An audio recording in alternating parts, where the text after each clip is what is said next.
بسم اللہ الرحمن الرحیم نحمدہ ونصلی علی رسولہ الکریم۔ آج میں یہ گفتگو ایک ایسے وقت میں کر رہا ہوں جب کشمیر میں بگڑتی ہوئی صورتحال کے اندر کشمیری عوام اور پاکستان کے عوام انتہائی فکر مند ہیں کشمیر کے امن و امان کے لیے، کشمیر کی سلامتی کے لیے، اور اس مرحلے پر کشمیر کی جوائنٹ عوامی ایکشن کمیٹی کے اکابرین جناب سردار عمر عزیز صاحب، خواجہ مہران ایڈوکیٹ صاحب اور جناب شوکت نواز میر صاحب کہ جنہوں نے بواسطت امتیاز اسلم کے دستخط کر کے مجھے مراسلہ بھیجا ہے، اور انہوں نے آزاد کشمیر کے اندر بحران کے اور کشیدہ صورتحال کے حل کے لیے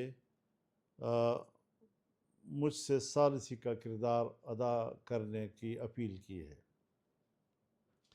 میں نے کشمیر اور پاکستان کے بہترین مفاد کے لیے مصالحتی کردار ادا کرنے کے لیے حامی بھری ہے، لیکن میرے پاس یہ مسئلہ ایک ایسے مرحلے میں آیا ہے کہ جب کمیٹی کے لوگ اس وقت ایک دھرنے میں بیٹھے ہوئے ہیں اور اگلے لائحہ عمل کی طرف بڑھ رہے ہیں۔ ظاہر ہے کہ ثالثی کا کردار ادا کرنے کے لیے مجھے وقت اور مہلت درکار ہوگی تاکہ حکومت سے رابطہ کیا جا سکے اور ان کو مذاکرات پر آمادہ کرنے کے لیے گفتگو کی جا سکے۔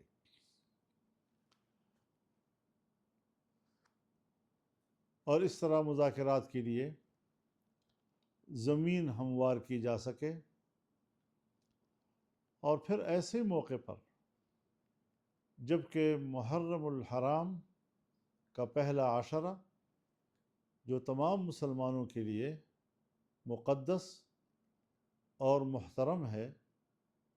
اور یہ ایک حساس دن بھی ہیں، ایسے موقع پر میں ضروری سمجھتا ہوں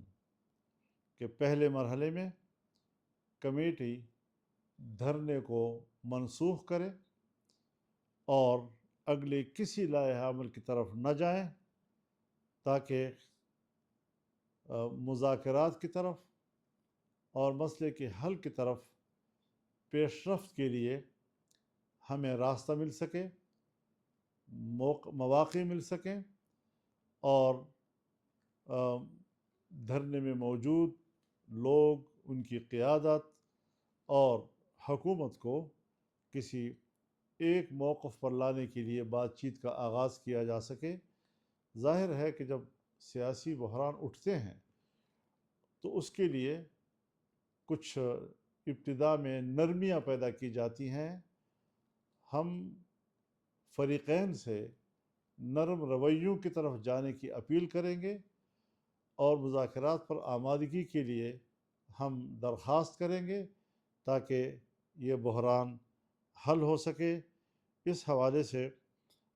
میں اپیل کروں گا کہ اگلے اقدامات کے لیے ماحول کو سازگار بنانے کے اقدامات کیے جائیں، اور ایسے کسی بھی اقدام سے گریز کیا جائے جو مسئلے کے حل کرنے کے لیے کی جانے والی کوششوں کو سبوتاش کرنے کا سبب بن سکے۔ میں اچھی امید کے ساتھ یہ پیغام کشمیر جوائنٹ کمیٹی کو دینا چاہتا ہوں، اور حکومتی ذمہ داران کو بھی یہ پیغام دینا چاہتا ہوں۔ اس حوالے سے پہلا اقدام دھرنے کی منسوخی کا ہے، اور یہ ایک ایسا پہلا اقدام ہوگا کہ جس کے بعد مزید بات کو آگے بڑھانے کے لیے مواقع مہیا ہو سکیں گے۔ اللہ تعالی ہمارا حامی و ناصر ہو۔ وآخر دعوانا ان الحمد للہ رب العالمین۔